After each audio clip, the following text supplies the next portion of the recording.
Votre enfant naît avec la capacité de distinguer les 800 phonèmes de toutes les langues humaines qui existent sur cette planète. Je dis bien les 800 phonèmes, toutes sans exception.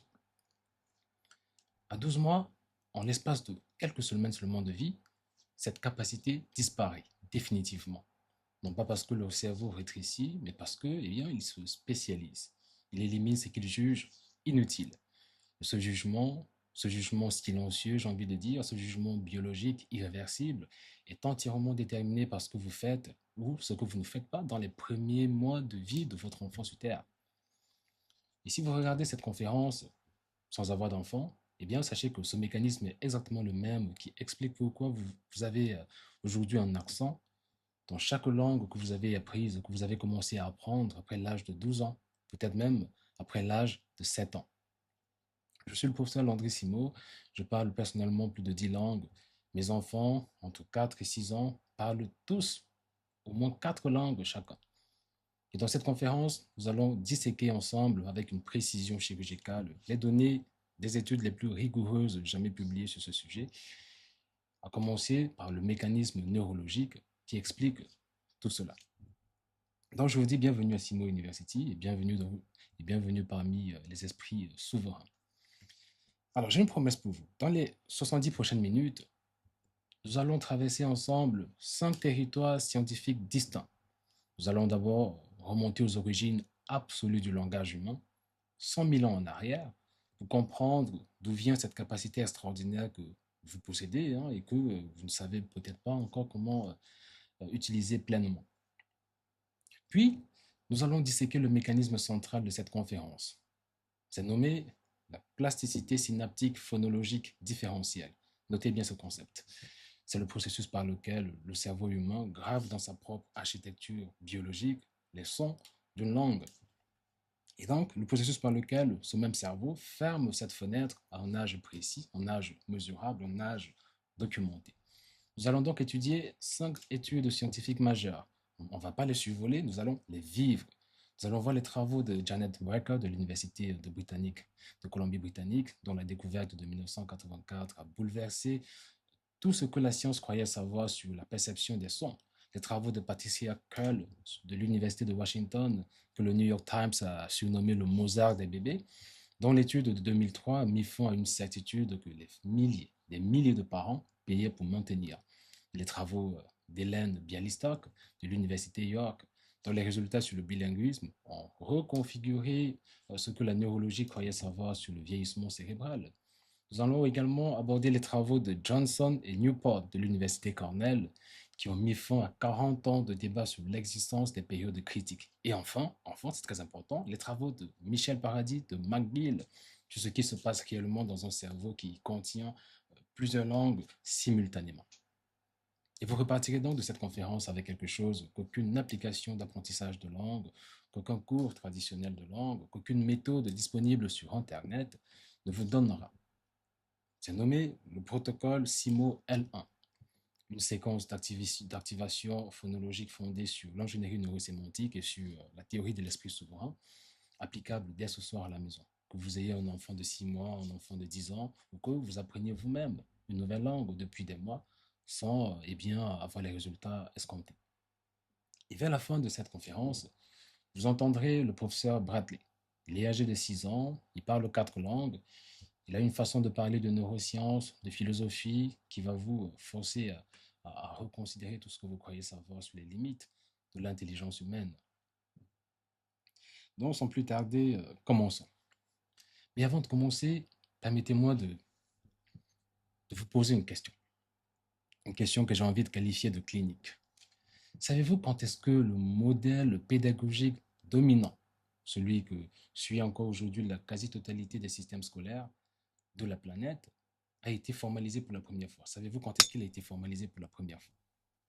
Eh bien, 1892. Le rapport du comité des 10, présidé par Charles Eliot, président de l'université Harvard, mais ce rapport a défini les matières, les durées, la structure et la philosophie de l'enseignement moderne. Il a été rédigé 7 ans avant que Santiago Ramón y Cajal ne prouve l'existence des neurones individuels. 82 ans avant que Michael Mesnick ne découvre la plasticité corticale chez les adultes. 100 ans avant que l'IRMF, donc l'imagerie par résonance magnétique fonctionnelle, ne soit inventée. Il nous permet donc pour la première fois d'observer un cerveau vivant en train d'apprendre. L'OCDE publiait en 2023 une analyse transversale portant sur 45 systèmes éducatifs nationaux et la conclusion est la suivante. Elle est stupéfiante. Le délai moyen entre la publication d'une découverte en neurosciences de l'apprentissage et son intégration dans les curricula scolaires est de 40 à 50 ans. Vous m'avez bien entendu, 40 à 50 ans. Ce n'est pas un échec moral, hein, c'est un refus, c'est un retard, c'est un défaut structurel d'intégration scientifique. Et aujourd'hui, ensemble, nous allons combler ce retard pour vous et pour les personnes que vous aimez. Vous méritez cela. Et si vous regardez cette conférence, vous n'êtes pas un spectateur ordinaire. Je veux que vous le sachiez. Vous faites partie d'une minorité d'esprits qui ont décidé consciemment, délibérément, de ne plus accepter les récits par défaut sur l'intelligence, sur le langage et sur le potentiel humain. Ici, nous vous appelons des esprits souverains. Certains parmi vous sont des parents. Vous regardez donc cette conférence parce que quelque chose en vous refuse l'idée que le génie de votre enfant, j'utilise ce mot avec précision scientifique, hein, pas avec romantisme poétique, donc que le génie de votre enfant soit laissé en jachère. Vous êtes des architectes de l'esprit souverain, des parents chercheurs. Vous ne cherchez pas des conseils, vous cherchez des protocoles fondés sur des données scientifiques rigoureuses. D'autres parmi vous n'ont pas d'enfants. Vous êtes ici parce que vous sentez que vos capacités cognitives n'ont jamais été pleinement activées. Des fenêtres que personne ne vous a appris à ouvrir. Et vous avez entièrement raison. Ce que je vais vous montrer aujourd'hui s'applique aux deux. Parce que le cerveau d'un enfant de 6 ans ou de 6 mois qui acquiert une langue, et le cerveau d'un adulte de 40 ans qui en apprend une nouvelle, utilisent les mêmes mécanismes fondamentaux. Avec certes une efficacité différente que nous allons explorer tout à l'heure avec la science. Et si cette vision de l'intelligence humaine vous parle, abonnez-vous maintenant à Simo University. Chaque semaine, une nouvelle conférence magistrale. Pas de cours, pas de vidéos, mais des conférences. Vous n'avez encore rien vu de ce qui va arriver. Maintenant, avant de plonger dans les découvertes neuroscientifiques modernes, je vais vous emmener quelque part, avec votre permission. Je vais vous emmener 100 000 ans en arrière. 100 000 ans en arrière. Quelque part en Afrique de l'Est, un groupe d'Homo sapiens est réuni autour d'un feu. Ils communiquent, mais comment? Avec quoi? Et depuis quand? Mais c'est l'une des questions les plus débattues et les plus fascinantes de toute l'histoire de la science. Et ce débat, contrairement à ce que l'on pourrait croire, n'est pas encore clos. En 1866, la Société de linguistique de Paris a pris une décision extraordinaire. Elle a interdit toute communication scientifique sur l'origine du langage. Pas parce que la question n'était plus importante, mais parce que les débats devenaient tellement stériles, spéculatifs, tellement incontrôlables que la science a estimé qu'il valait mieux le silence. Imaginez ceci. Vous avez des scientifiques tellement frustrés par leur incapacité à s'entendre qu'ils ont collectivement décidé de ne plus en parler. Et d'un côté, il y avait des partisans de ce qu'on appelait la théorie du geste, l'idée que le langage humain a émergé du mouvement, de la mimique, du geste des mains, et que la vocalisation n'est venue qu'après. Le philosophe Étienne Bonneau de Condillac défendait cette position au XVIIIe siècle. Jean-Jacques Rousseau, lui, croyait que le langage était né de la passion, que l'émotion, c'est l'émotion qui a forcé la voix humaine à se moduler pour exprimer ce que les gestes n'étaient pas en mesure d'exprimer. Mais ces deux hommes contemporains se sont disputés sur cette question avec une intensité remarquable. Rousseau écrivait ceci, le premier langage de l'homme fut le cri de la nature. Et Condillac répondait que sans les mains, sans le geste, il n'y aurait eu pas de cri du tout. Il n'y aurait eu rien à exprimer.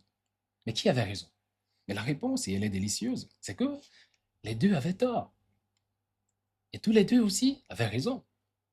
Mais il a fallu attendre le XXe siècle pour comprendre ceci. En 1996, Giancarlo Risolati et son équipe à l'université de Parme découvrent par accident quelque chose qui va vraiment changer la façon dont nous comprenons aujourd'hui le langage, l'imitation et l'empathie, et même l'apprentissage d'ailleurs. Ils étudient des neurones moteurs d'un macaque, un singe, mais quand ils remarquent quelque chose d'inexplicable, certains neurones s'activent non seulement quand le singe saisissait un objet, mais aussi quand il regardait un chercheur saisir le même objet. Le singe ne faisait rien, il observait juste. Et son cerveau moteur répondait comme si il agissait lui-même. Mais ces neurones ont reçu un nom. On les appelle les neurones miroirs, j'en parle souvent. Et Risolati a émis une hypothèse audacieuse. Le langage humain serait donc né du système des neurones miroirs. Pas du geste seul, pas du cri seul, mais de la capacité à simuler dans son propre cerveau les actions et les intentions d'un autre être humain. On parle donc de la communication comme résonance neuronale.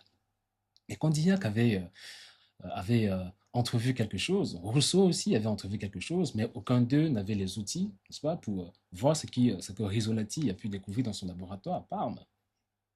C'est une différence majeure. Mais retenez cela, parce que dans 40 minutes, nous arriverons à l'étude de Patricia Kull sur les nourrissons et le mandarin. Vous allez comprendre pourquoi les neurones miroirs sont au cœur même de la façon dont un enfant, ou même un adulte d'ailleurs, acquiert une langue. Je parle d'acquisition de la langue, pas d'apprentissage. Mais avant de cela, avant d'y arriver, continuons notre voyage dans le temps. En 1861, un médecin français du nom de Paul Broca a examiné le cerveau d'un patient décédé. Ce patient avait passé les 30 dernières années de sa vie sans pouvoir prononcer qu'un seul mot. Temps. Peu importe la question, peu importe le contexte, il répondait temps, uniquement temps, T-A-N.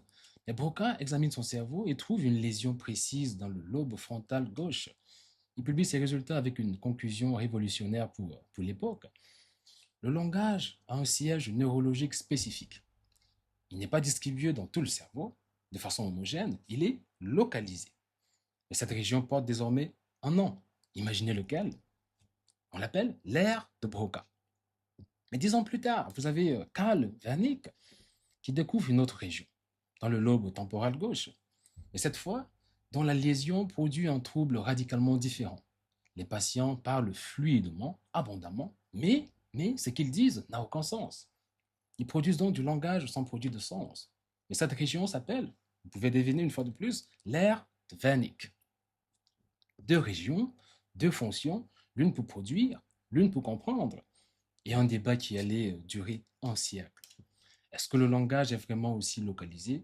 Est-ce que le cerveau est vraiment aussi modulaire? Vous avez donc Noam Chomsky, arrivé en 1957 avec une réponse qui allait tout bouleverser, et une réponse qui allait à son tour être contestée, démontée et partiellement reconstruite. Et Chomsky affirmait que le langage n'est pas appris, il est inné. Il existe dans le cerveau humain une structure grammaticale universelle, une grammaire générative que tous les êtres humains partagent indépendamment de la langue qu'ils parlent nativement ou pas. L'enfant n'apprend pas la grammaire, selon Chomsky, l'enfant active sa grammaire, puisqu'elle lui est inhérente. Imaginons la scène, nous sommes en 1959, Chomsky vient de publier sa critique d'un livre de B.F. Skinner, le grand behavioriste qui affirmait que le langage était simplement un comportement appris par renforcement, comme dresser un chien. Alors, Chomsky a répondu par une critique d'une violence intellectuelle rarissime dans l'histoire académique. Il dit en substance, Skinner n'a pas seulement tort, il pose les mauvaises questions. Alors Skinner, depuis son laboratoire de Harvard, aurait pu répondre et vous parler d'une structure innée que personne n'a jamais vraiment observée, jamais mesurée, jamais localisée dans un cerveau. Donc, c'est de la métaphysique, ce n'est pas de la science. Et Skinner, figurez-vous, aurait eu partiellement raison. Et bien entendu, partiellement tort. Parce que Chomsky avait senti intuitivement que le cerveau arrive au monde pré-câblé pour le langage. La neuroscience moderne l'a confirmé, mais d'une façon qu'il n'avait pas anticipée. Pas une grammaire universelle abstraite, mais un système de plasticité extraordinaire, ouvert sur toutes les langues du monde, qui se spécialise progressivement sur l'effet de l'environnement.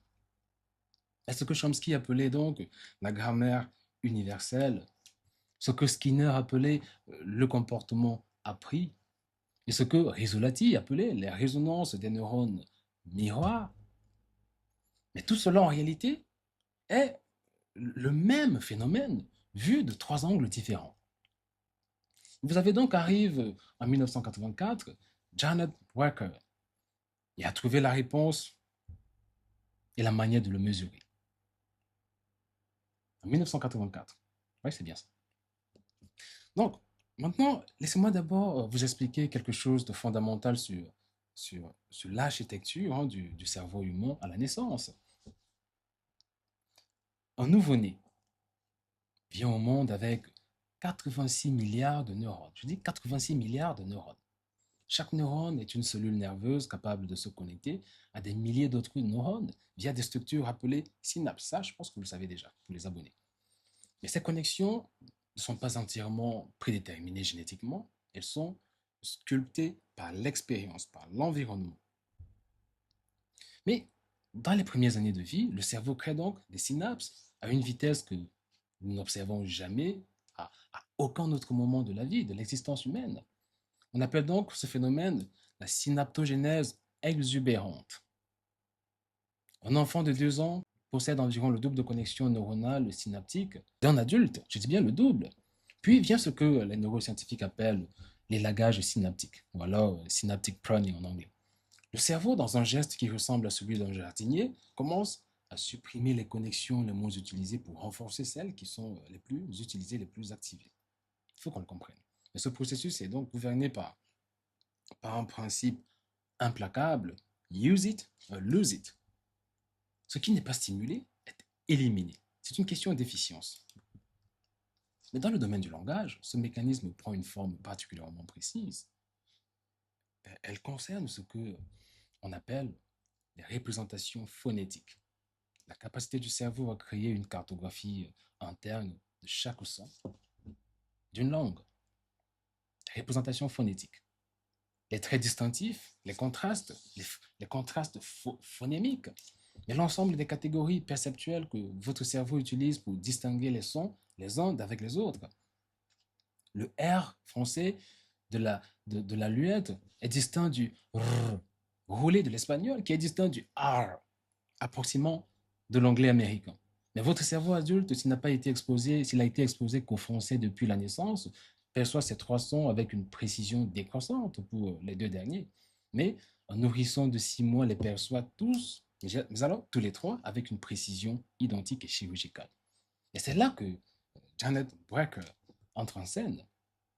Nous allons donc disséquer son étude de 1984. Donc nous sommes à Vancouver en 1982, le laboratoire de psychologie développementale de l'Université de Colombie-Britannique. On a Janet Brecker, une jeune chercheuse. Elle a une question simple en apparence. Est-ce qu'un nourrisson anglophone peut entendre des sons qui n'existent pas en anglais? Mais ses collègues, pour la plupart, lui répondent, mais Jeannette, la question est secondaire. On sait déjà que les adultes ne peuvent pas. On suppose donc que les enfants non plus. Assez rapidement, il n'y a pas de temps à perdre, nous sommes des scientifiques. Mais Vacker dit, le supposé n'est pas mesuré. Elle construit avec Richard Tees un protocole d'une élégance redoutable.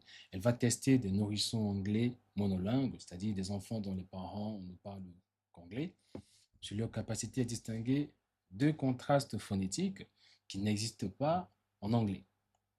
Un contraste issu de l'hindi, un autre issu du salish de Thompson. C'est une langue des Premières Nations canadiennes. Ce sont donc des sons que les adultes anglophones ne peuvent tout simplement pas entendre comme étant distincts. Ils pensent que c'est le même son. Ils sonnent identiques à leurs oreilles. Non pas parce que leurs oreilles sont défectueuses, mais parce que leur cerveau, au cours de son développement, a cessé de traiter cette distinction comme étant pertinente. On a parlé tout à l'heure de l'élagage synaptique. Et voici donc ce que trouve Vacker dans son étude. De 6 à 8 mois, les nourrissons anglais distinguent les contrastes hindi et salish aussi précisément que les nourrissons élevés dans ces langues de manière native. Mais leur cerveau est encore, on va dire, universellement calibré sur le plan linguistique. De 8 à 10 mois, la discrimination commence à décliner pour les contrastes non natifs. De 10 à 12 mois, la perte est quasi totale. Donc, en moins de 6 mois, le cerveau d'un être humain passe d'une citoyenneté phonétique universelle à une spécialisation irréversible, à un nationalisme linguistique, à un régionalisme, j'ai envie de dire, linguistique irréversible. Et voilà où cela devient fascinant et où la science commence à se disputer avec elle-même.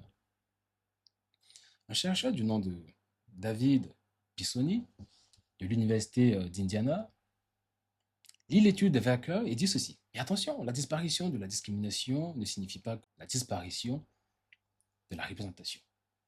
Peut-être que le cerveau conserve ces sons quelque part et qu'il suffit juste de trouver la bonne clé pour les retrouver et donc les réactiver. Mais Werker lui répond, mais si la représentation est toujours là, mais pourquoi est-ce qu'un adulte japonais ne peut pas entendre la différence entre le L et le R en anglais après des années d'exposition? Pourquoi est-ce qu'un adulte français ne peut pas percevoir les tons du mandarin même après des cours intensifs de mandarin? Et si la représentation existe encore, elle est totalement enfuie, et tellement enfuie, atrophiée, qu'elle ne peut plus fonctionner comme base d'acquisition native. Mais ce débat n'est pas encore clos. Une méta-analyse publiée en 2018 dans la revue Cognition porte sur 78 études et a montré que les fenêtres critiques ne se ferment pas entièrement. Elles se réduisent progressivement et certains aspects du langage restent partiellement plastiques, bien au-delà de la puberté. Il faut qu'on le comprenne. Mais ce que cela signifie pour vous, la fenêtre se rétrécit, elle ne se condamne pas. Et la partie qui reste ouverte peut être exploitée, mais seulement si vous connaissez le mécanisme exact et un protocole rigoureux. Imaginez que vous naissez avec une carte du monde complète, représentant chaque territoire linguistique de la planète. Puis imaginez qu'entre 6 et 12 mois, votre cerveau commence à effacer de cette carte tous les territoires que vous n'avez pas encore visités. Il conserve avec une précision photographique le territoire où vous vivez, vous habitez. Élimine donc progressivement tout le reste. Mais ce n'est pas une perte d'intelligence, c'est une spécialisation. Mais une spécialisation qui, si elle n'est pas anticipée, referme des portes que vous mettrez des années à forcer en tant qu'adulte. Vous mettrez des années à essayer d'ouvrir en tant qu'adulte. Et pour les parents parmi vous, chaque langue à laquelle vous exposez votre enfant avant 1 an laisse une trace, une empreinte structurelle dans son cortex auditif. Pas une impression vague, mais une architecture synaptique réelle, mesurable en IRMF, imagerie par résonance magnétique fonctionnelle. Et pour les esprits souverains sans enfants, ce mécanisme explique pourquoi vous avez un accent dans les langues apprises après 12 ans. Votre cortex auditif avait déjà achevé sa cartographie phonétique primaire. Vous construisez donc une extension sur un bâtiment déjà refermé. C'est possible, certes, mais ça exige un protocole très différent que nous allons aborder ensemble plus tard. Ce mécanisme de fenêtre critique n'est pas propre au langage. Dans notre pilier 2, qui porte sur l'architecture de l'apprentissage des langues, nous verrons que la même fenêtre existe pour la musique, pour la pensée, pour les mathématiques abstraites, pour la régulation émotionnelle et j'en passe. La langue est simplement la fenêtre la mieux documentée, j'ai envie de dire, et donc la plus précoce. Ce qui fait donc notre point d'entrée dans cette série de Simo University. Et maintenant, laissez-moi vous poser une question. Si vous aviez été adopté à la naissance par une famille japonaise vivant à Tokyo et que vous n'aviez jamais quitté le Japon, jamais entendu le français, jamais su que vos parents biologiques ne parlaient pas japonais, est-ce que vous parleriez japonais aujourd'hui avec un accent? Prenez 5 secondes. Vraiment, pensez-y, 5 secondes. Et la réponse est assurément non. Vous parleriez japonais sans aucun accent, comme un natif. Parce que, eh bien, vous l'auriez été. Vous auriez été un natif, neurologiquement et structurellement, et même biologiquement. Mais maintenant, posez-vous cette question. Si cela est vrai, et la science le confirme sans la moindre ambiguïté, mais qu'est-ce que cela dit de ce que vous croyez être votre don naturel pour les langues, ou alors votre absence de don pour les langues? Il n'y a absolument pas de don.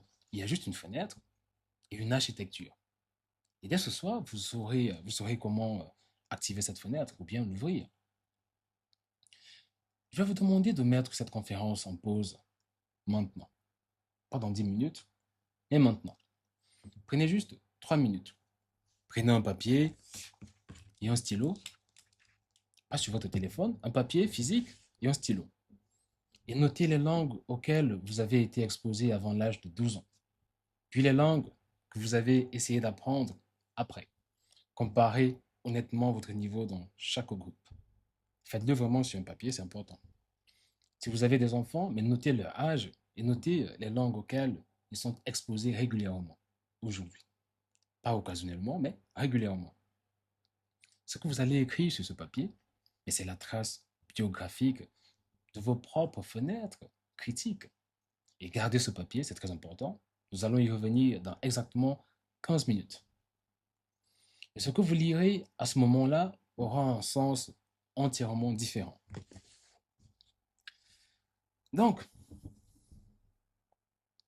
nous allons maintenant parler d'un aspect fondamental de ce sujet. Nous sommes en 2001 à Seattle, Washington, laboratoire de sciences du langage et du cerveau, donc de l'Université de Washington. Patricia Kull vient de recevoir un financement pour une étude qui va, selon elle, répondre à une question que personne n'a encore posée correctement. C'est assez ambitieux. Elle est jeune chercheuse. La question n'est pas est-ce qu'un bébé peut apprendre une langue étrangère, mais dans quelles conditions le cerveau d'un nourrisson accepte-t-il d'acquérir une langue qu'il n'a jamais entendue auparavant? Mais ses collègues sont sceptiques. L'un d'eux lui dit, mais Patricia, les bébés ne peuvent pas apprendre le mandarin en 12 sessions. C'est trop court. Le cerveau ne fonctionne pas de cette manière. Alors, Patricia Kull répond, vous avez peut-être raison, mais comment le savez-vous si vous ne l'avez jamais mesuré? C'est donc cet échange, ce refus de l'hypothèse non testée, cette rigueur scientifique en réalité, qui est au cœur de la méthode scientifique. Et c'est exactement l'état d'esprit que nous cultivons ici à Simo University, quel que soit l'âge de nos élèves. Alors voici ce que Kull fait à cette étape. Elle recrute 48 nourrissons américains de 9 mois, tous anglophones, aucune exposition préalable au mandarin. Elle les divise en deux groupes. Le premier groupe, appelons-le le groupe vivant, va rencontrer des locutrices natives mandarins, en personne, face à face. Ces femmes lisent des livres aux enfants, jouent avec des jouets, interagissent naturellement avec les enfants. Elles ne donnent pas de cours. Elles parlent le mandarin comme elles parleraient à leurs propres enfants pendant 12 sessions, 25 minutes chacune, reparties sur 4 à 6 semaines. Le deuxième groupe, le groupe écran, on va l'appeler comme ça, reçoit exactement la même chose, les mêmes femmes, les mêmes textes, le même mandarin, la même durée, mais via des enregistrements vidéo sur écran. Mais Kull met ensuite chez tous les enfants la capacité à discriminer les contrastes phonétiques. Elle mesure cette capacité, des contrastes phonétiques mandarins, notamment ceux qui n'existent pas en anglais. Et voici les résultats. Et je veux que vous preniez le temps de les laisser vraiment vous imprégner. Le groupe vivant, leur discrimination des contrastes mandarins est statistiquement identique à celle des nourrissons élevés à Pékin, en Chine, dans des familles mandarinophones, j'en perds mon latin. En 12 sessions de 25 minutes, et le groupe écran, zéro acquisition mesurable. Je dis bien aucune. Leur courbe est indiscernable de celle d'enfants n'ayant jamais entendu le moindre mot de mandarin. Il faut qu'on le comprenne. La même quantité de mandarin, la même qualité phonétique, les mêmes femmes, mais la même durée, des résultats diamétralement opposés. Mais la variable ici n'était pas le mandarin, la variable était la présence humaine, selon Patricia Kull. Et quand cette étude a été publiée en 2003 dans Proceedings of the National Academy of Sciences, elle crée une onde de choc, mais aussi une résistance naturelle. On aurait bien pu s'y attendre. Un chercheur du nom de Mark Seidenberg de l'Université du Wisconsin soulève une objection. Et l'étude de Kull ne prouve pas que la présence humaine est nécessaire. Elle prouve que les conditions de l'expérience sur écran étaient sous-estimales. Non, sous-optimales plutôt. Que se passe-t-il si l'écran est interactif? Si l'enfant peut répondre et recevoir une réponse en temps réel? Mais Kull lui répond, et cette réponse est fondamentale pour vous, pour moi, pour tout ce que nous faisons aujourd'hui, ici. Elle répond, nous avons testé l'interaction en temps réel via écran dans des études ultérieures. Avec des adultes, avec des enfants plus âgés, l'effet est réel mais partiel. Il ne recrée pas complètement la dynamique de la présence physique, mais il est significativement supérieur à la consommation passive. Et c'est une nuance cruciale que je veux clarifier immédiatement. Parce que si Mo University propose des programmes de langue en ligne, je ne vous dirai jamais quelque chose qui contredit ce que je fais moi-même, à travers un protocole qui a été bien construit. L'interaction humaine via écran, une vraie conversation en temps réel avec un vrai locuteur, active des mécanismes que la consommation passive de contenu vidéo n'active pas. Regarder une série en anglais est utile, c'est de l'input, c'est du bon linguistique, mais ce n'est pas la base de l'acquisition au sens neurologique du terme. La conversation interactive, même à distance, active les neurones miroirs. Elle crée la contingence. Ma parole provoque une réponse. Cette réponse provoque une nouvelle parole. C'est ce circuit d'action-réaction qui est le substrat neural de l'acquisition conversationnelle. Donc, ce que Patricia Kull a mesuré, c'est que la présence physique maximise cet effet. Ce que Seidenberg a ajouté, c'est que l'interaction à distance le reproduit également. Mais ce que je vous dis maintenant, c'est que les deux sont supérieurs à la consommation passive et que la hiérarchie est présente. La hiérarchie, elle est présente. Donc, la présence physique, elle est importante, plus l'interaction à distance, authentique, puis contenu audiovisuel, interactif, puis le contenu passif. Posez-vous maintenant la question, à votre propre expérience. Pensez à la dernière fois où vous avez essayé d'apprendre un mot dans une nouvelle langue avec une application et que ce mot n'est tout simplement pas resté. Maintenant, pensez à une conversation intense avec un locuteur. Une conversation où vous étiez légèrement déstabilisé, légèrement hors de votre zone de confort. Eh bien, ces mots-là, vous les avez peut-être encore aujourd'hui en mémoire. Ce n'est pas le hasard, c'est de la biologie. C'est de la biologie. C'est une hypothèse qu'on appelle l'hypothèse de la porte sociale. Qu'elle a donc nommé ce qu'elle observait, le Social Gating Hypothesis, donc l'hypothèse de la porte sociale, qu'on peut traduire ainsi en français. L'idée est la suivante. L'acquisition phonétique précoce n'est pas un simple traitement acoustique, ce n'est pas une machine qui analyse des fréquences sonores, mais c'est un processus profondément social qui nécessite la présence d'un être humain en interaction authentique. Pourquoi? Eh bien, parce que lors d'une interaction sociale, plusieurs systèmes cérébraux s'activent simultanément. Voilà comment ça marche. Le cortex auditif traite le son, le cortex préfrontal analyse les intentions, le système limbique génère de l'affect, l'attachement à la personne qui parle, et le cortex moteur prépare les réponses. Et les neurones miroirs de Risolati, souvenez-vous, nous en avons parlé il y a de cela quelques minutes, eh bien, les neurones miroirs sont en état d'activation maximale.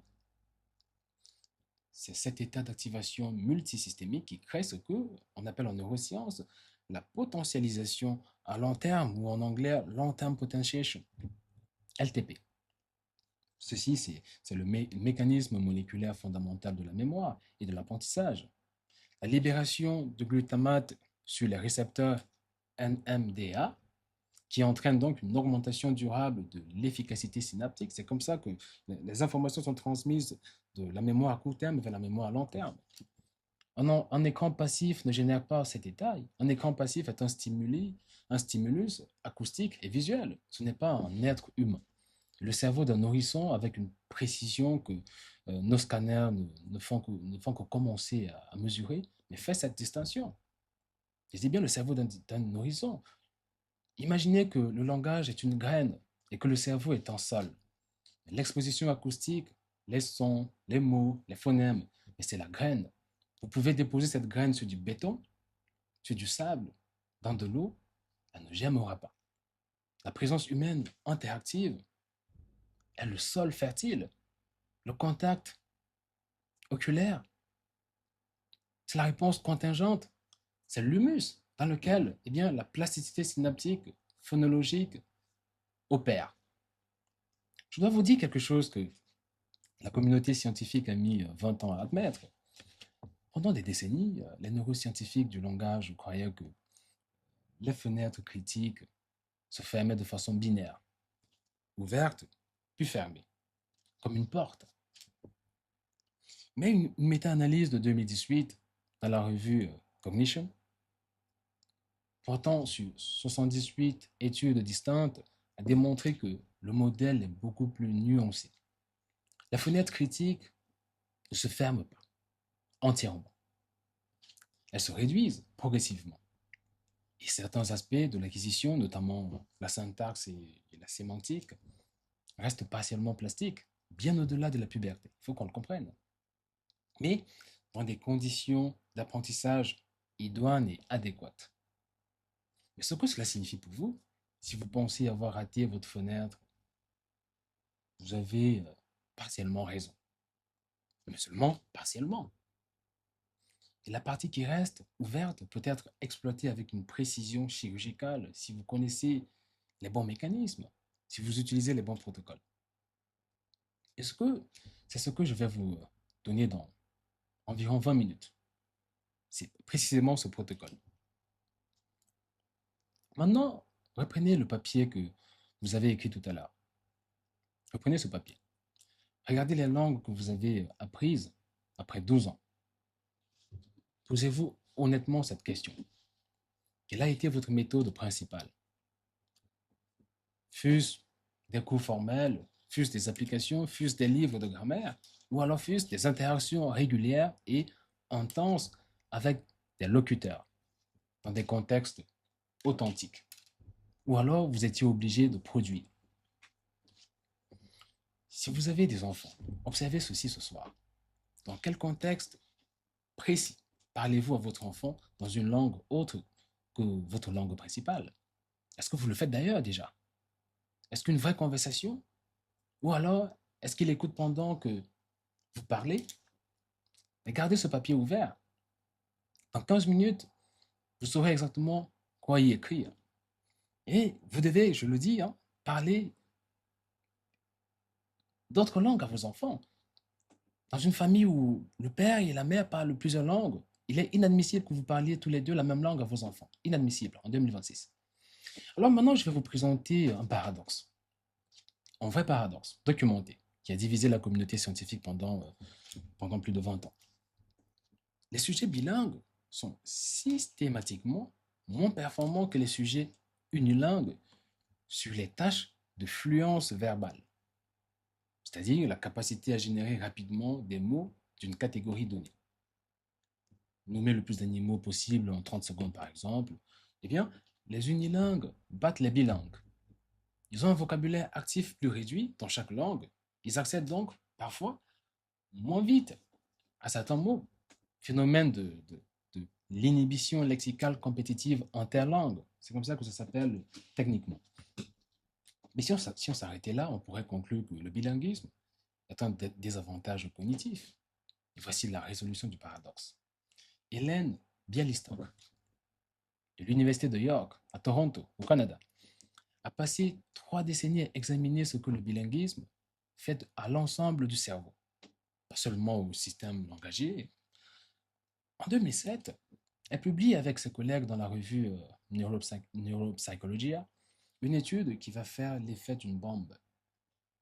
Son équipe a examiné des dossiers médicaux de 184 patients diagnostiqués avec la maladie d'Alzheimer.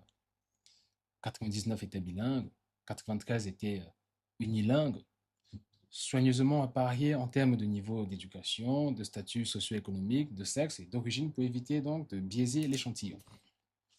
Et résultat, les patients bilingues avaient développé des premiers symptômes cliniques de la maladie d'Alzheimer en moyenne 4,1 années plus tard que les patients unilingues. Je dis bien 4,1 ans. Et voici où ça devient proprement stupéfiant. Quand on a comparé les imageries cérébrales à symptômes cliniques identiques, mais les cerveaux bilingues présentaient objectivement une plus grande atrophie neuronale. Leur cerveau était plus endommagé et ils fonctionnaient mieux.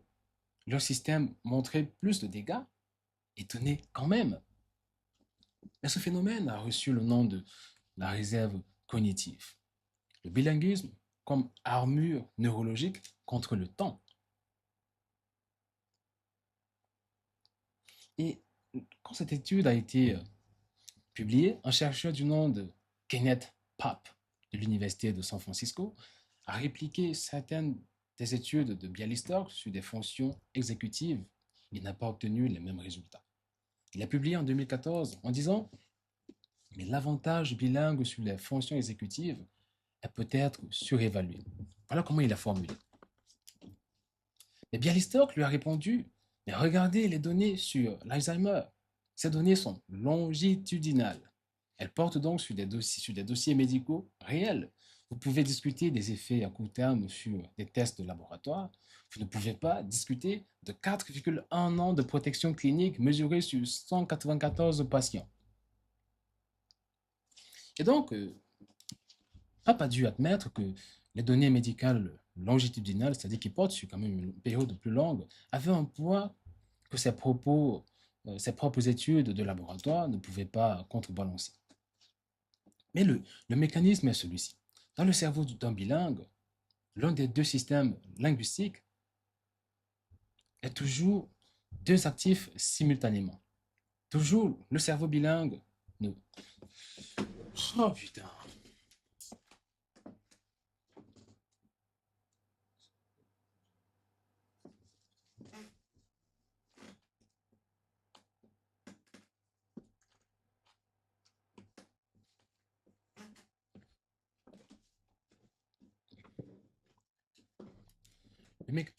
Le mécanisme est le suivant. Dans le cerveau d'un bilingue, les deux systèmes linguistiques sont tous les deux actifs simultanément et toujours.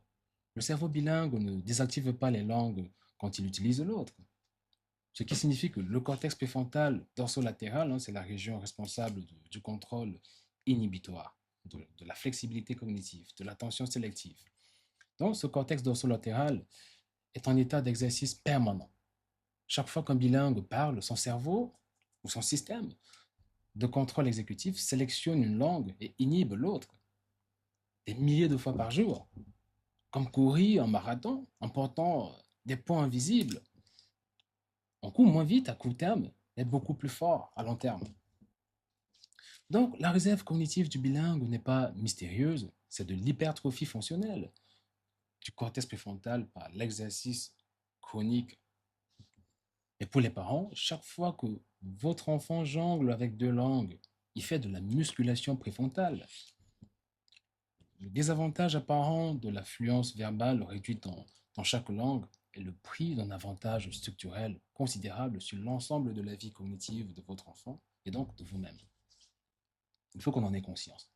Pour les esprits souverains adultes sans enfants, maintenir deux langues en état d'utilisation active n'est pas seulement un avantage social, mais c'est un protocole de maintenance cognitive dont les effets sur la réserve cognitive sont mesurables en IRMF dans les 18 mois qui suivent un engagement soutenu.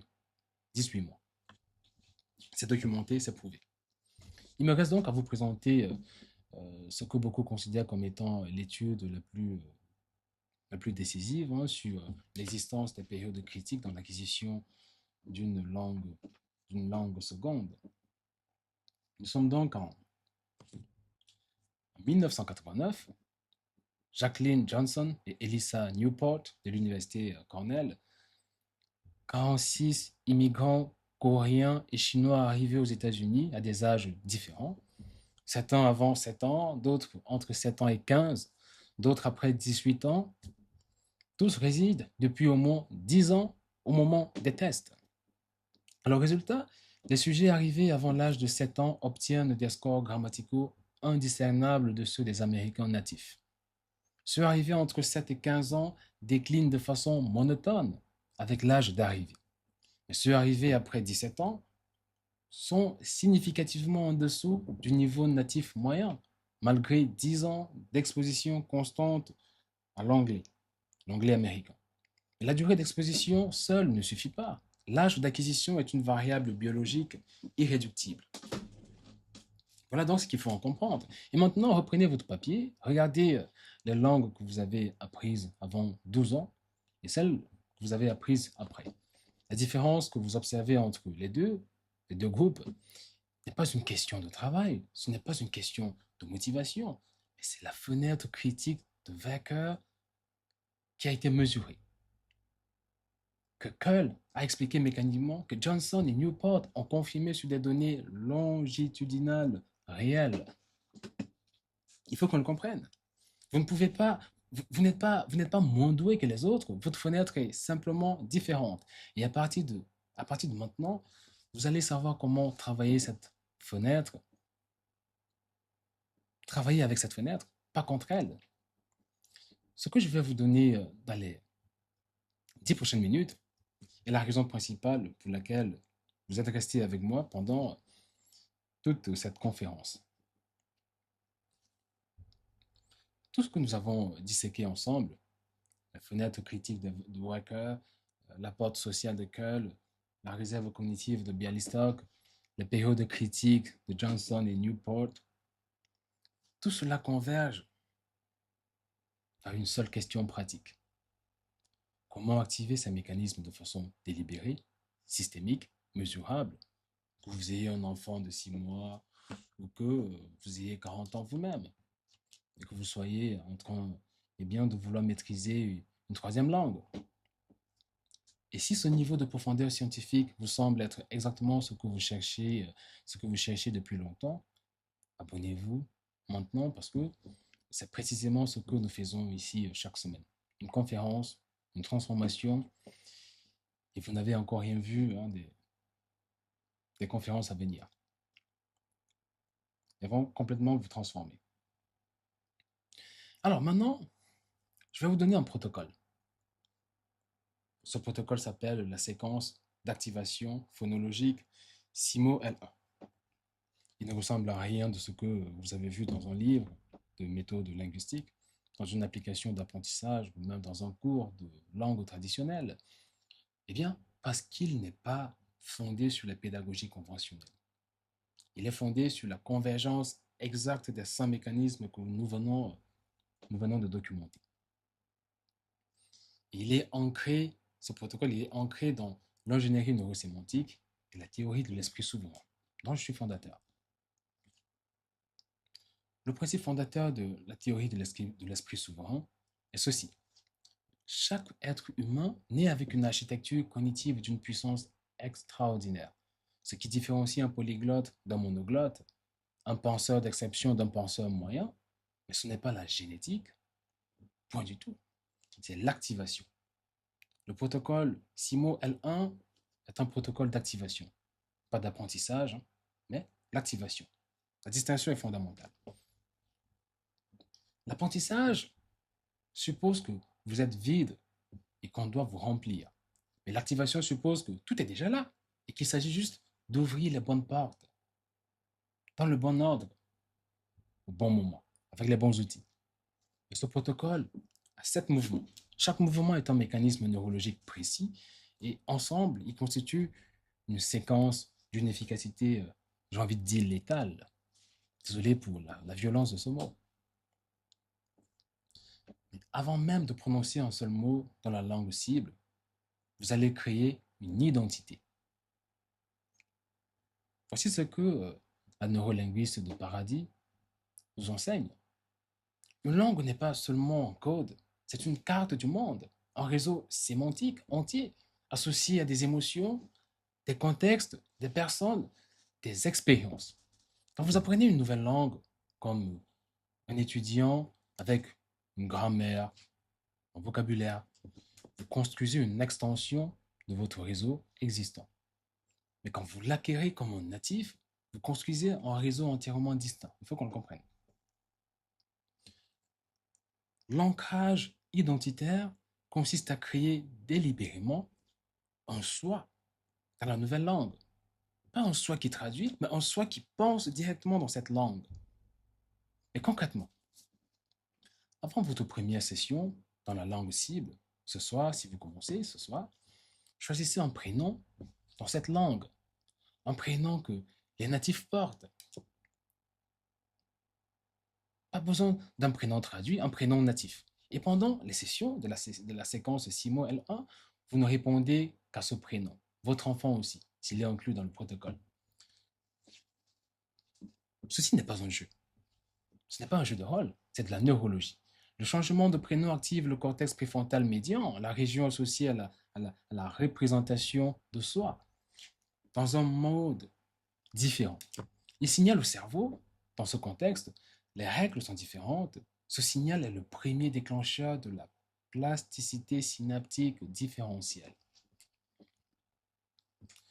Deuxième mouvement, la fenêtre de présence vivante. Mais ce que Kuhl a prouvé, nous allons maintenant le systématiser. Identifier au moins 2 locuteurs humains de la langue cible, 2 personnes différentes, pas une seule personne, la raison est précise. La diversité de locuteurs améliore la robustesse de la représentation phonétique. Un cerveau exposé à une seule voix crée une empreinte trop spécifique à cette voix, mais 2 voix, 3 voix créent une représentation catégorielle, abstraite, généralisable et donc plus robuste. Ces locuteurs n'ont pas besoin d'être des professeurs, ils ont juste besoin d'être des êtres humains avec qui vous pouvez avoir des conversations réelles sur des sujets qui vous importent, à vous, et éventuellement à ces personnes également. Ce n'est pas un luxe, c'est une variable neurologique. Un neurotransmetteur s'appelle l'oxytocine. Il est libéré dans les interactions sociales positives. Il augmente la perméabilité synaptique. En termes simples, vous apprenez mieux avec des gens que vous appréciez. Ça peut paraître normal, trivial. Donc, assigner des contextes précis et récurrents à la langue cible, ça c'est le troisième mouvement. Le dîner du vendredi, le trajet du matin, la préparation du petit déjeuner, peu importe le contexte, ce qui compte, c'est qu'il soit récurrent et déterminé. Vous le faites également à la maison avec vos enfants. La raison neurologique, votre hippocampe, c'est la structure cérébrale centrale de la consolidation mémorielle, encode l'information non seulement comme contenu, mais comme contexte.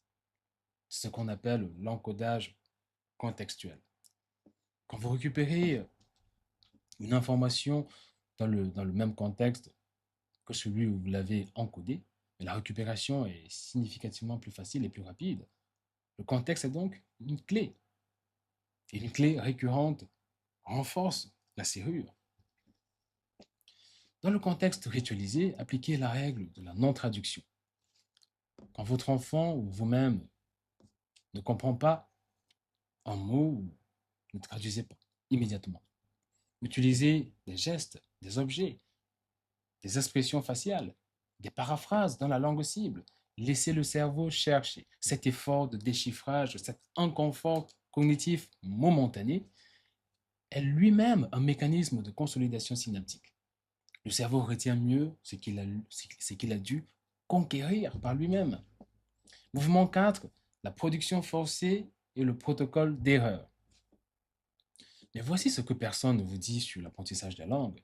L'erreur n'est pas un obstacle, l'erreur est le mécanisme d'apprentissage. Lorsque vous produisez une phrase incorrecte en mandarin, en espagnol, en anglais, votre cerveau génère une, une prédiction. Une prédiction qui s'avère donc fausse. Mais cette prédiction incorrecte crée ce qu'on appelle en neurosciences une erreur de prédiction. J'ai failli le dire en anglais. Et l'erreur de prédiction déclenche donc une mise à jour synaptique. C'est le mécanisme fondamental de l'apprentissage par renforcement dans le cerveau biologique. Mais le protocole d'erreur SIMO L1 est le suivant. Donc, dans chaque session, vous avez 3 à 10 tentatives imparfaites, pas plus, pas moins, 10 maximum. Et pour chaque tentative, vous observez la réaction du locuteur, pas la correction grammaticale, hein, peu importe, mais la réaction de compréhension. Est-ce qu'il a compris ce que vous voulez dire? Si oui, l'erreur était acceptable. Sinon, notez la phrase et reformulez-la. Cet outil s'appelle le journal de l'erreur productive. Un carnet où vous notez chaque phrase incorrecte qui n'a pas produit la compréhension voulue. Et vous relisez ce journal une fois par semaine. Pas pour mémoriser les corrections, mais pour observer vos schémas répétitifs, vos patterns. Parce que les erreurs récurrentes révèlent des structures phonologiques ou même syntaxiques qui résistent dans votre architecture connective. Ce sont donc vos zones de tension synaptique, donc les endroits précis où votre cerveau a le plus besoin de potentialisation. Mouvement 5, la séquence de plasticité par l'affect. Rappelons-nous Risolati, les neurones miroirs s'activent lorsque nous avons des interactions sociales et leur activation est maximale dans des états émotionnels positifs. On en a parlé tout à l'heure. Donc, la séquence de plasticité par l'affect repose sur un principe. Vous allez délibérément associer des émotions fortes au moment d'acquisition linguistique, délibérément. Et concrètement, chaque fois que vous maîtrisez un nouveau son, une nouvelle structure, une nouvelle expression dans la langue cible, célébrez-le. Pas avec retenue, mais avec une réaction physique, avec un geste de victoire, avec un son de satisfaction délibérément exagéré. Un mouvement du corps. Mais cette réaction libère de la dopamine, c'est le neurotransmetteur de la récompense, de la motivation, qui consolide donc la connexion synaptique associée à cette acquisition. Ceci est très important à comprendre. Et pour les enfants, mais n'attendez pas qu'ils maîtrisent parfaitement. Célébrez chaque approximation de leur part, chaque tentative, parce que le cerveau d'un enfant encode la tentative en même temps que la réaction émotionnelle qui suit la tentative. Si cette réaction est positive, la probabilité de répétition et donc de consolidation augmente exponentiellement. Il faut le comprendre. Mouvement 6, l'input de juste tension. Il existe un principe développé par le linguiste Stephen Krashen. Nous allons ici affiner avec la neurologie moderne. Mais Krashen parlait de I plus 1. Le niveau optimal d'input est légèrement supérieur à votre niveau actuel. Ni trop facile, si c'est facile, aucune potentialisation synaptique, ni trop difficile, parce que là, il y aurait du cortisol, donc de l'abandon, et donc l'effet inverse. Et dans la séquence SIMO L1, nous raffinons ce principe avec le concept de juste tension. Chaque session doit contenir exactement un moment où vous êtes à la limite de votre compréhension. Pas au-delà, pas en dessous, un moment où votre cerveau est en état d'effort actif de recherche intense, juste avant la résolution. Et pour atteindre cet état, mais demandez à votre locuteur de présence vivante ou à travers, je sais pas, un locuteur de toute façon, de vous raconter dans la langue cible quelque chose qui vous passionne réellement. Pas des exercices, une vraie histoire, un vrai sujet. Le contenu passionnant active le système de récompense dopaminergique, ce qui augmente donc la perméabilité synaptique et donc maintient l'état d'engagement au-delà du seuil de difficulté habituel. C'est très important. Mouvement 7, mais le rapport neurosémantique hebdomadaire. Une fois par semaine, vous passez 20 minutes à faire quelque chose que presque personne ne fait et qui est neurologiquement l'un des actes d'apprentissage les plus puissants qui existent. Imaginez ce que c'est. Eh bien, vous enseignez. Vous prenez ce que vous avez acquis dans la semaine, une nouvelle structure phonétique, un nouveau pattern syntaxique, une nouvelle zone de la langue. Vous l'expliquez à quelqu'un d'autre, dans la langue cible, si possible. Dans votre langue maternelle, sinon, si vous n'êtes pas en mesure de le faire dans la langue cible, mais l'idéal, c'est dans la langue cible. Mais l'effet de génération, le fait de produire active, dans le fait de produire activement l'information plutôt que de la consommer passivement, eh bien, est documenté comme l'un des mécanismes de consolidation mémorielle les plus efficaces et les plus robustes. Mais l'enseignement va encore plus loin. Il force la réorganisation des représentations. Il identifie des zones de fausse compréhension, les endroits où vous croyez comprendre, mais où vous ne comprenez vraiment pas, parce que vous n'êtes pas en mesure de vraiment expliquer. Mais ces zones sont précisément celles qui nécessitent le plus de consolidation synaptique. C'est ça le rôle de l'apprentissage, ou de l'enseignement dans l'apprentissage. Dans la famille, cela peut prendre la forme d'un mini-rapport hebdomadaire, 5 minutes autour du dîner, où chaque membre enseigne aux autres un élément de la langue qu'il a acquis cette semaine. C'est le principe du laboratoire des parents-chercheurs appliqué au foyer. Et si vous souhaitez le faire dans un cadre structuré avec des outils de suivi, de gamification et de feedback, mais c'est exactement ce que Neurolex a été construit pour faire. Progression sur 8 semaines. Semaine 1 et 2. Installation des 7 mouvements. 20 minutes par jour. Un seul locuteur de présence vivante. Contexte ritualisé unique. Zéro pression de performance.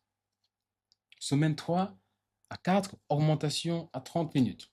Introduction du deuxième locuteur. Début du journal de l'erreur productive. Et premier rapport neurosémantique de la semaine 4. Les semaines 5 et 6, introduction de contextes variés, donc activation du mouvement de la juste tension, de façon délibérée, dans chaque session et célébration systématisée. C'est très important. Semaine 7 et 8, évaluation. Et réécoutez un enregistrement de vous-même de la semaine 1. Observez les signaux de succès. Pour les enfants, eh bien, réduction du temps de latence avant de répondre dans la langue cible et initiation spontanée de conversation dans la langue.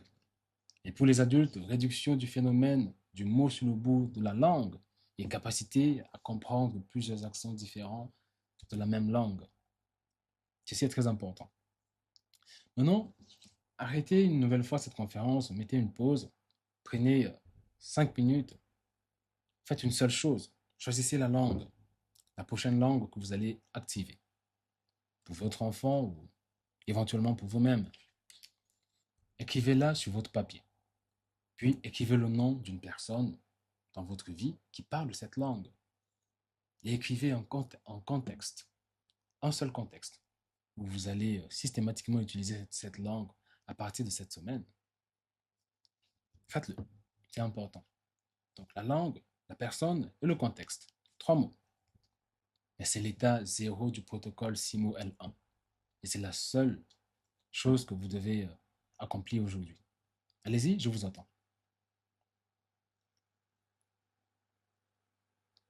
Et maintenant, nous passons au rapport de terrain. Le professeur Bradley a 6 ans. Il parle français, il parle anglais, il parle espagnol, entre autres. Et également en acquisition d'autres langues. Il a traversé chacun des mécanismes que nous venons de disséquer, non pas comme protocole expérimental, mais comme réalité quotidienne depuis, je pense, c'est 3 ans. Il discute de neurosciences depuis l'âge de 4 ans, il fait des mathématiques de lycée, il lit de la philosophie, pilote des neurosciences, il veut écrire un livre. Mais ce que vous allez entendre n'est pas un numéro de performance, hein. Ce n'est pas un enfant qui récite, c'est un chercheur junior qui vous livre ses observations de terrain sur le protocole CIMO L1 et ce qu'il sait des sciences de l'apprentissage des langues. Et si ce que vous entendez vous semble impossible, rappelez-vous tout ce que nous avons disséqué ensemble pendant euh, l'heure et demie qui nous sépare maintenant du début de cette session. La théorie de l'esprit souverain dit que l'impossible est simplement ce qui n'a pas encore été activé. Souvenez-vous-en. Bonjour, je suis professeur Bradley, j'ai 6 ans et aujourd'hui, je vais vous parler de ce que j'ai appris cette semaine en appliquant le protocole CIMO L1. Mon père m'a expliqué la plasticité synaptique phonologique. Il dit que ton cerveau grave les sons d'une langue dans son architecture et que cette fenêtre se ferme progressivement.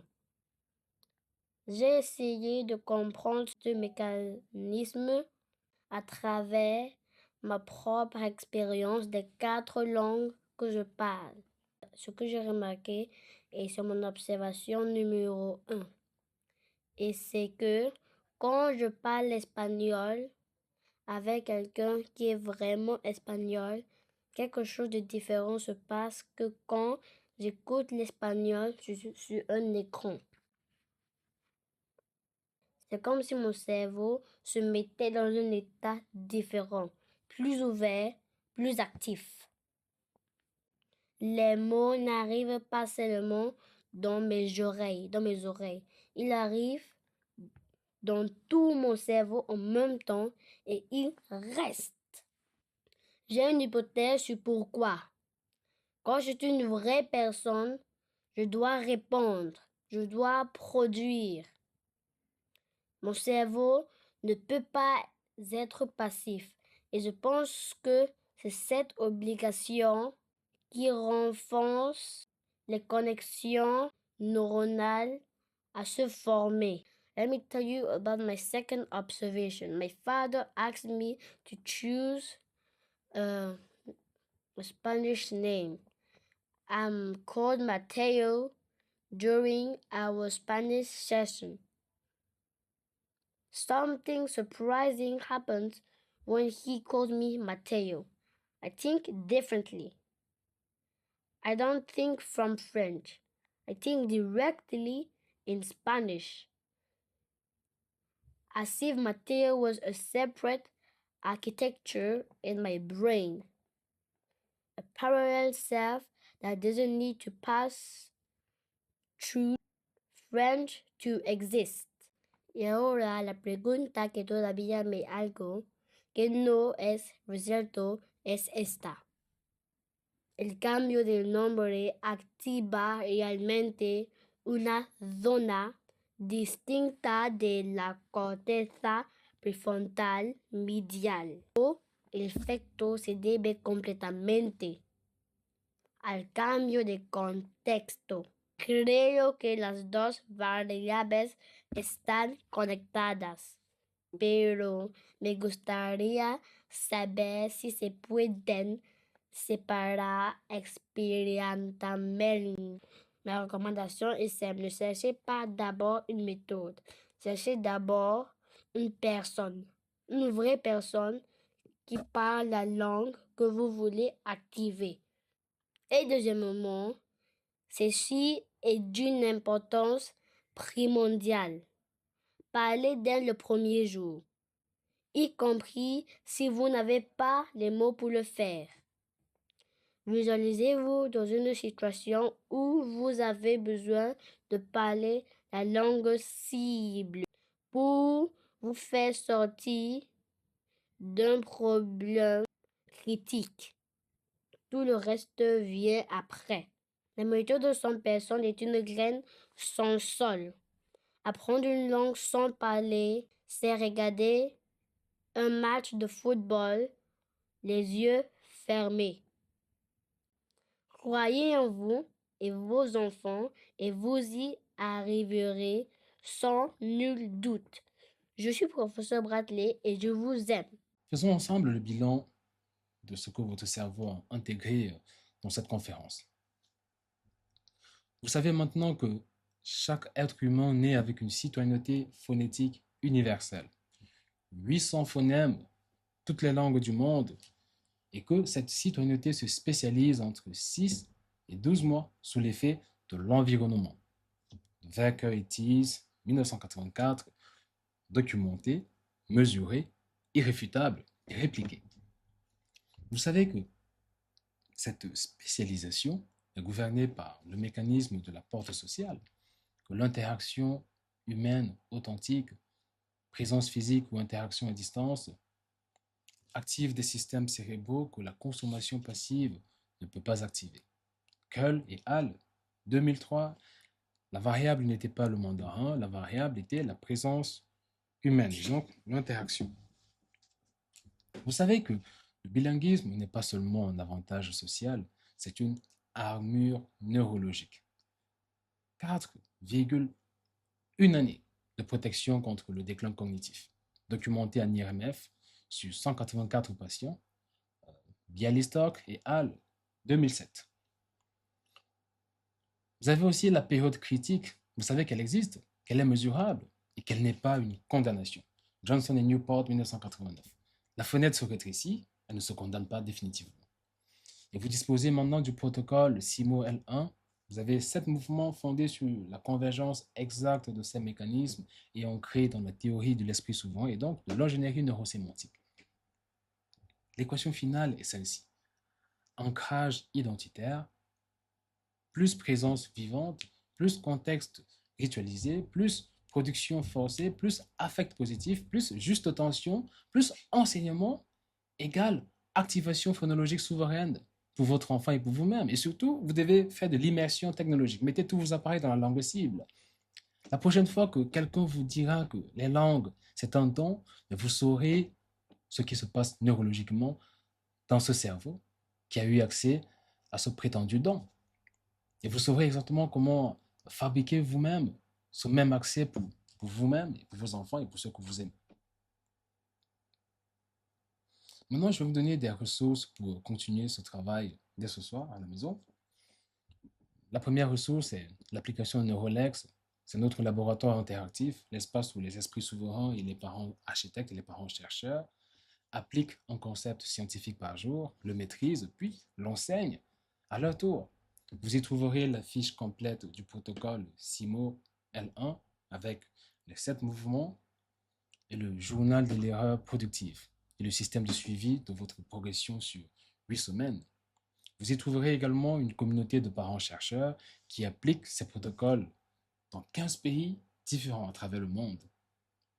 C'est l'application donc www.neurolex.app.